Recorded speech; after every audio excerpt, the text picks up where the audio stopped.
Video like जरूर कर लीजिए और ऐसे वीडियो लगातार फ्री में पाने के लिए चैनल को तुरंत सब्सक्राइब कर लीजिए और बेल आइकन को जरूर टैप कर लीजिए ताकि आगे भी सारे वीडियो आपको मिलते रहे। यूट्यूब में फॉलो करते हैं तो प्लीज ये वाला फ्री टेलीग्राम चैनल जरूर ज्वाइन कर लीजिएगा। सारे नोटिफिकेशन सारे अपडेट यहीं पे आते हैं, ध्यान रखिए। Hello everyone, welcome to study for civil services backup channel. मेरा नाम सुमिता ग्रेडी है और ज्योग्राफी के सेशन में हम डिस्कस कर रहे थे एटमॉस्फेरिक कॉम्पोजिशन ऑफ अर्थ।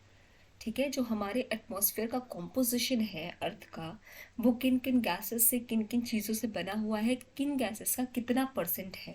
ठीक, तो सबसे पहले हमने क्या देखा था कि वाटर वेपर, डस्ट पार्टिकल्स और ओजोन हमारे क्लाइमेटिक कंडीशन के लिए बहुत इंपॉर्टेंट हैं, are very important for the climatic condition of the world. कौन कौन सी चीज़ें? वाटर वेपर, डस्ट पार्टिकल्स और ओजोन। फिर हमने देखा था डिफरेंट अमाउंट ऑफ जो गैसेस हैं और जो पार्टिकुलेट्स हैं, वाटर वेपर हैं, ये कितने कितने परसेंट में प्रेजेंट है हमारे एटमॉस्फेयर में।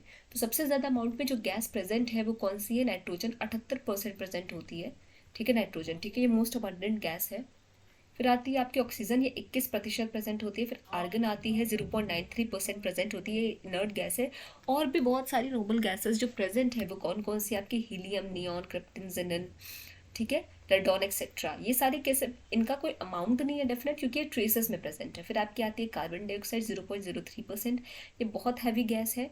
ठीक है, ये एक तरीके से क्या करती है? ग्रीन हाउस गैस का काम करती है। ठीक है, किस तरीके से, किस वजह से ग्रीन हाउस गैस का काम करती है? जो कि क्या करती है? सोलर रेडिएशंस को तो आने देती है, पर जो हमारे टेरेस्ट्रियल रेडिएशंस होती है ना जाने के लिए, जो आउटगोइंग टेरेस्ट्रियल रेडिएशंस है उनके लिए ये ओपैक हो जाती है, तो उन्हें जाने नहीं देती। इस तरीके से वो कैसा काम करती है? ग्रीन हाउस गैस का काम करती है। ठीक, फिर आती है आपके ओजोन, बहुत लेस अमाउंट में प्रेजेंट होती है पर बहुत इंपॉर्टेंट पार्ट है हमारे कॉन्स्टिट्यूट करती है हमारे एटमॉस्फेयर का। क्यों? क्योंकि ये फिल्टर का काम करती है। ये जो जितनी भी जैसे सोलर रेडिएशंस आती हैं, ठीक है, हमारे सोलर रेडिएशंस आते हैं तो केवल सोलर रेडिएशन थोड़ी ना आ रही है, उसके साथ अल्ट्रावायलेट रेज भी आती है। ठीक है, अल्ट्रावायलेट रेज की किरणें भी आती हैं और वो बहुत हार्मफुल होती हैं हमारे अर्थ के लिए। ठीक है, हर चीज़ के लिए वो बहुत हार्मफुल होती है। तो ये ओजोन लेयर क्या करती है? ये फिल्टर का काम करती है। जैसे हम पानी पीते हैं तो फिल्टर यूज़ करते हैं ना, सारी गंदगी हटा के तब हमें साफ पानी देता है। उसी तरीके से ओजोन लेयर क्या करती है? फिल्टर के रूप में काम करती है और वो सारी अल्ट्रावायलेट रेज को आने से क्या करती है? बचाती है धरती पे। ठीक, फिर आ जाता है आपका वाटर वेपर। ये 0 से लेकर 4% तक का वॉल्यूम ये कवर करता है एटमॉस्फेयर का।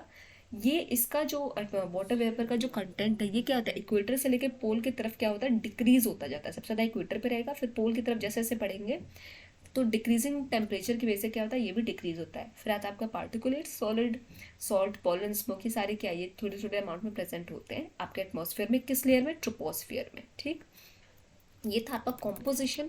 अब देखते हैं स्ट्रक्चर ऑफ अर्थ, जो आज का हमारा नया टॉपिक है।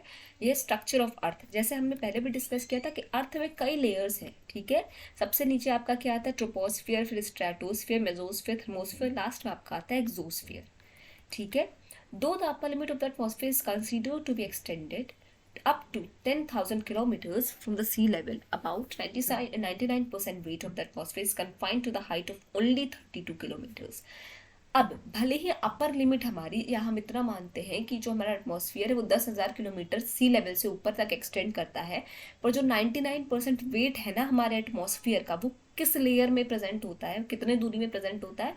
तो 32 किलोमीटर तक जो है वो प्रेजेंट हो जाता है आपका 99% वेट एटमॉस्फेयर का लगभग। ठीक है, 5 लेयर, कितनी लेयर है टोटल एटमॉस्फेयर में? अर्थ के सरफेस में 5 लेयर हैं। कौन कौन सी हैं?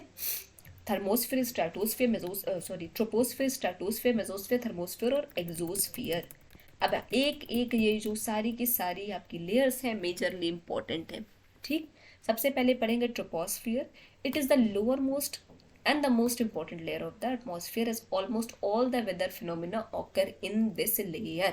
अब ये सबसे निचली है पर सबसे इंपॉर्टेंट है। क्यों? क्योंकि जितने भी आपके वेदर फिनोमिना है ना, जितने भी वेदर कंडीशंस है वो सारी आपकी ट्रोपोस्फियर में ही ऑकर होते हैं। तो एवरेज हाइट कितनी है? लगभग 18 किलोमीटर्स तक होती है इसकी average height over the equator, 6 से 8 किलोमीटर ओवर द पोल। ठीक है, अब in this layer temperature decrease with increasing in height. जैसे जैसे हाइट बढ़ती है टेम्परेचर वैसे वैसे डिक्रीज होता रहता है।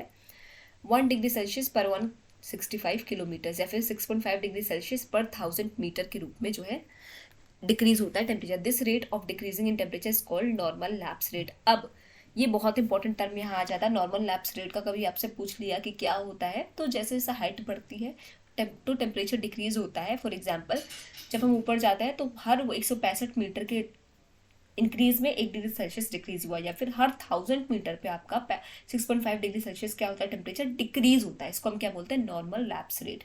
ट्रोपोस्फियर क्या होता है, यहाँ पे आपका सबसे ज्यादा वेदर फिनोमेना यहीं पे ऑकर होता है, सबसे लोअर मोस्ट लेयर है पर सबसे इंपॉर्टेंट लेयर है।